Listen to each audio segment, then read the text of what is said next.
Pernahkah kamu mencintai seseorang begitu dalam, hingga matamu buta karena menangisi kepergiannya? Namun di saat yang sama, hatimu tetap yakin 100% pada janji Tuhan. Inilah kisah tentang cinta yang tak pernah padam. Sebuah epik sejarah tentang Nabi Yakub alaihi salam. Seringkali kita mendengar kisah Nabi Yusuf dari sisi sang anak yang terbuang dan menjadi raja. Namun hari ini, kita akan menyelami relung hati sang ayah. Kita akan mengulik sisi psikologis dari kesedihan seorang nabi dan mendefinisikan apa itu sabrun jamil atau kesabaran yang indah. Apakah menangis itu tanda lemah iman? Apakah bersedih berarti menolak takdir? Mari kita temukan jawabannya di balik air mata yang tumpah di atas pasir Kanaan ribuan tahun silam.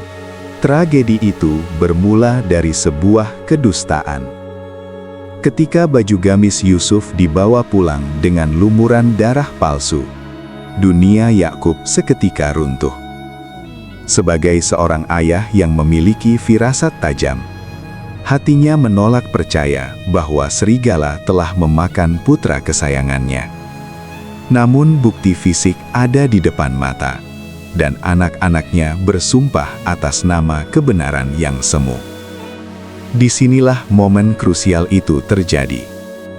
Alih-alih mengamuk, menyalahkan keadaan, atau meraung tanpa arah, Nabi Yakub mengucapkan kalimat yang abadi. Fasobrun jamil. Maka kesabaran yang baik itulah kesabaranku.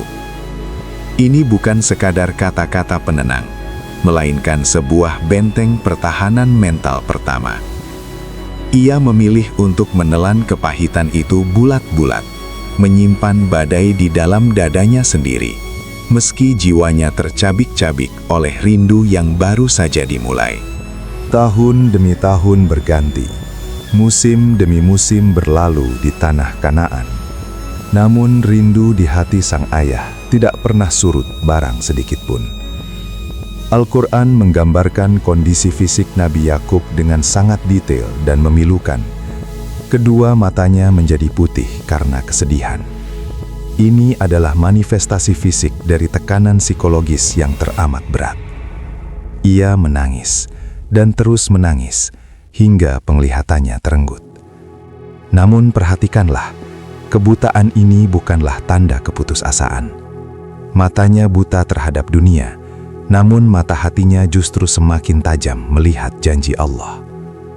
Ia memendam amarah kepada anak-anaknya yang berkhianat, tetapi ia tidak pernah memendam prasangka buruk kepada Tuhannya. Air matanya adalah bukti cinta, bukan bukti lemahnya tauhid. Banyak orang di sekitarnya mulai mencela.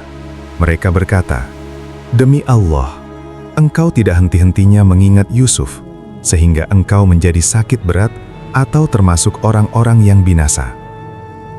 Mereka mengira Yakub telah kehilangan akal sehat atau tidak terima dengan takdir. Padahal, inilah letak rahasia psikologis tertinggi dari seorang mukmin.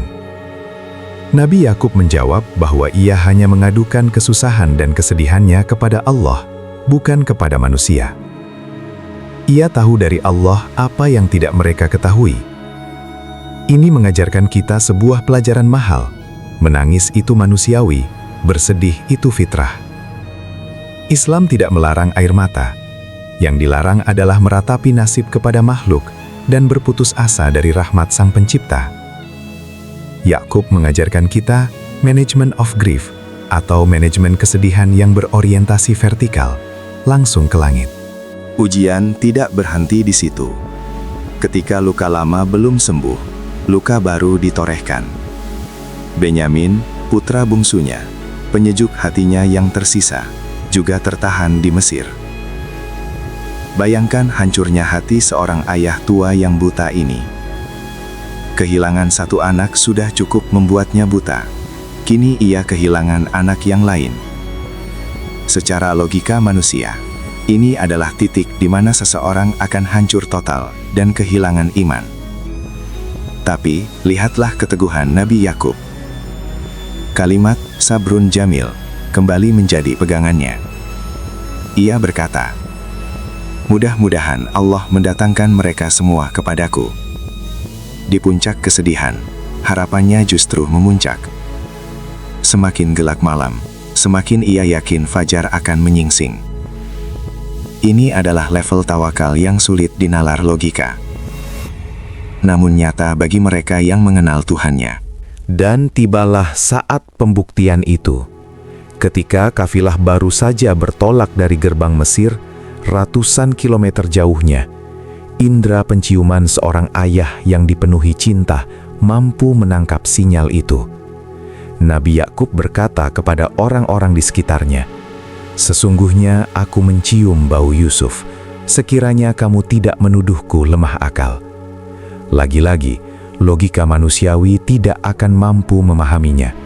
Bagaimana aroma bisa tercium dari jarak sejauh itu? Namun bagi hati yang bersih dan terhubung dengan Allah, jarak hanyalah angka. Aroma ini adalah jawaban dari doa-doa panjang di malam-malam sepi. Aroma ini adalah balasan tunai bagi mereka yang bersabar dalam keindahan.